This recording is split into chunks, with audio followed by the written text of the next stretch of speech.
Hello বন্ধুরা, আজ তোমাদের সাথে শেয়ার করব কিভাবে তোমরা চুল কালো ঘন লম্বা করতে পারবে প্রাকৃতিক উপায়ে। আমরা কিন্তু অনেকেই চুল নিয়ে সমস্যায় পড়ে থাকি, যেমন ধরো অল্প বয়সেই চুল পেকে যাওয়ার সমস্যা, চুল পাতলা হয়ে যাওয়া, চুল লম্বা না হওয়া।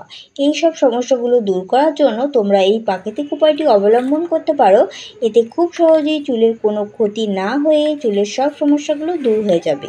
এই রেমেডিটা তোমরা ঘরেই তৈরি করতে পারবে খুব সহজেই, কোনো টাকা খরচ না করেই। এই রেমেডিটা সবাই ব্যবহার করতে পারবে। তাহলে চলো দেখে নেওয়া যাক রেমেডিটা তৈরি করতে কি লাগছে। রেমেডিটা তৈরি করতে লাগছে কেশরাজ পাতা। এই দেখো বন্ধুরা, এই পাতাকে বলে কেশরাজ পাতা, অনেকে আবার একে ভিঙ্গরাজও বলে। এই পাতা আমাদের চুলের জন্য ভীষণ উপকারী। এটি চুলের বৃদ্ধি, ঘনত্ব এবং স্বাস্থ্যের জন্য খুব ভালো। এই গাছ থেকে এক ধরনের কালো রং বের হয়, যা চুলকে ঘন কালো করতে অনেক সাহায্য করে।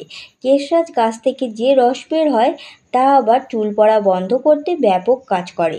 যাদের চুল পড়া বন্ধ না হয়, আবার চুল সাদা হয়ে যায়, তাদের জন্য এই গাছ ভীষণ উপকারী। এই কেশরাজ কীভাবে ব্যবহার করবে চলো দেখে নেওয়া যাক। দেখো, আমি কতগুলো কেশরাজ পাতা তুলে নিয়েছি।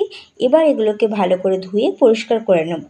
পাতাগুলো ভালো করে ধুয়ে পরিষ্কার করে নিয়েছি। এবার এই পাতাগুলো থেতো করে রস বার করে নেব।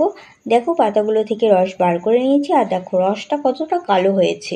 এবার একটা স্প্রের বোতলের মধ্যে ভরে নেব। এবার এটা চুলে ব্যবহার করতে হবে। ব্যবহার করার পদ্ধতি হলো, স্নান করার আগে চুলের গোড়ায় লাগিয়ে হালকা হাতে মাসাজ করতে হবে, তারপর রেখে দিতে হবে 30 মিনিটের জন্য। 30 মিনিট পর ধুয়ে ফেলতে হবে। সপ্তাহে 2 দিন করে ব্যবহার করলে দারুণ উপকার পাবে।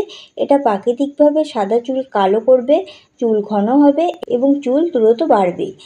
তাহলে বন্ধুরা, তোমাদের যদি এই রকম চুলের সমস্যা থেকে থাকে তাহলে অবশ্যই ট্রাই করবে। তো আজকের ভিডিওটা এখানেই শেষ করছি। দেখা হচ্ছে নেক্সট ভিডিওতে। ভিডিও ভালো লাগলে লাইক সাবস্ক্রাইব করতে ভুলো না।